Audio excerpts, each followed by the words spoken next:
So you're looking to start out in film photography. You've got your film camera and now you just need some film to put in it. Now there's a lot of stocks out there, but today I'm going to tell you my favourite 5 film stocks that I would recommend for beginners. We've got some colour ones, some black and white ones, and we're covering both 35mm and 120 medium format as well. Now we're going to start with my favourite film stock, which is Kodak Gold. Now it's been around for years, it's a classic, and especially since they brought it out in medium format, it's absolutely my go-to. It has accurate, vivid colours with a beautiful warm tone to it, and with the value for money that it offers, especially in medium format, it's the first film stock that I turn to. I would highly recommend this for beginners because it's accurate, it has that film look that you're going to be wanting from your images, and when you bear in mind the cost per roll compared to something like Kodak Portrait or old Fuji Pro 400H, it's so much cheaper. And cheaper is definitely better when it comes to starting out. You're going to make mistakes, you're going to have blank rolls, you're going to miss frames. So having something that still gives great results whilst also offering value for money makes it my #1 choice. Next up, and our first black and white film stock, is the classic, Ilford HP5. This is probably the film stock that I've shot the most. It's definitely the black and white film stock that I've shot the most. And it's won countless awards over the years, and with good reason. It has great contrast, great character to it, and it's also really versatile, and you can push it up to 2 stops without noticing any loss in quality. When you bear in mind that compared to its price point as well, it's just a go-to for me.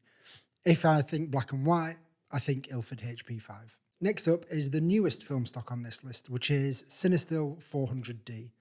Now, a lot of people think that the D stands for daylight, but it actually stands for dynamic because this film has got a really wide latitude, which is great for push and pull processing. It has fantastic colours. It gives great results. It's got a lovely soft feel to it.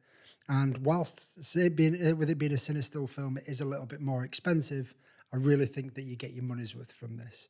It's not as expensive as some film stocks, and it's definitely not as expensive as like slide film. But the results that I've got from it in the few rolls that I've shot mean that I do think that it's worth trying that little bit more to try a film stock that's different from a lot of the others on this list. Next up, and our next black and white film stock, is Kodak Triax. Now, whilst Ilford HP5 is the first one that I think of and it's the one that I've shot the most, I do think that Triax is probably my favourite black and white film stock. It has really, really noticeable grain, it has really good contrast, and it's super, super forgiving, which is really important when you're starting out. I have had underexposed and overexposed shots on the same roll and still been able to salvage great results from them. And the fact that it is this forgiving, as I say, is definitely something that you're going to be looking for when you're starting out in film photography. The results that I've got from images from this are some of the favourite that I've ever shot in black and white. And the final one is Lamography Colour Negative 400. Now they do this in 100, 400 and 800, and I do recommend all of them. But in terms of versatility, I think that the 400 is, because it's that middle ISO, I think it's the most workable, no matter what the conditions are, whether you're shooting inside, outside. In terms of the film stock itself, I love the colours that it gives. It has kind of like muted yellows, but the rest of the colours are all really punchy. You get great contrast with it. It has really fine grain. And because it has got that kind of different colour cast to other film stocks, it allows you to be really creative with it. Especially in direct sunlight, the contrast and the colours that you get from it are beautiful. And I really like how, especially in sunlight, I like how it shows greens. I think that they're really, really different, and it gets, as I say, it gives you some really creative results. Again, it's a little bit more expensive than the likes of Kodak Gold, Ultramax, especially the black and white film stocks as well. But I really do think that you get your money's worth. The hardest thing with Lamography Colour Negative is getting hold of it. It always seems to be out of stock everywhere. Now, finally, I just want to give a couple of honourable mentions, and the first one is, of course, Kodak Portrait. Kodak Portrait is pretty much the flagstone of film photography. It is the emulsion that is probably the most used. It's definitely what I think the best colour film stock, but it's just expensive.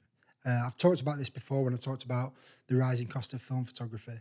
Kodak Portrait is so expensive now that I just can't recommend it to beginners. If money's not an issue, then by all means, go ahead, fill your boots, shoot as much portrait as you want. 160, 400, 800, All three of them are great. I cannot recommend them enough. But if you're a beginner starting out, I just think you're much better off buying 2 rolls of something else than 1 roll of Portrait.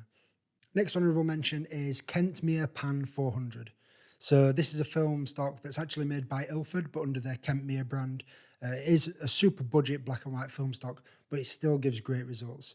I find that the results are a little bit smoother than HP5 or Triax, but you still get really nice contrast, still get really nice grain, and still get really nice character. And I've definitely got some results from this that surprised me when you bear in mind that, especially in medium format, I think it's like £4.50 or £5 a roll.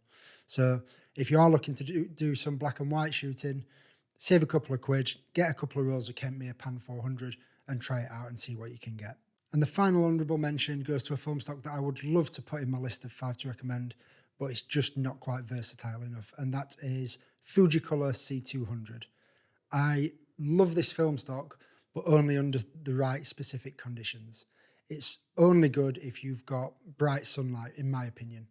And with the experiences that I've had, if you have tried using it either indoors or in low light, I just find that the colours go really, really muddy.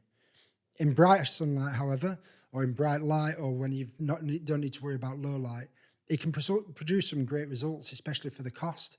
But yeah, it's just not quite good enough for me to be able to recommend it. But yeah, Fujicolor C200 is definitely a film stock that I would at least think about if you know that you're going to be able to control your lighting conditions. And that's my list.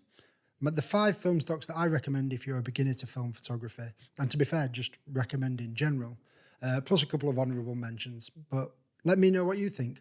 What film stocks are you looking to try out if you're getting into film photography? What do you recommend to other beginner film photographers? What are the film stocks that you've shot the most, that you've had the best experiences with? Let me know everything in the comments.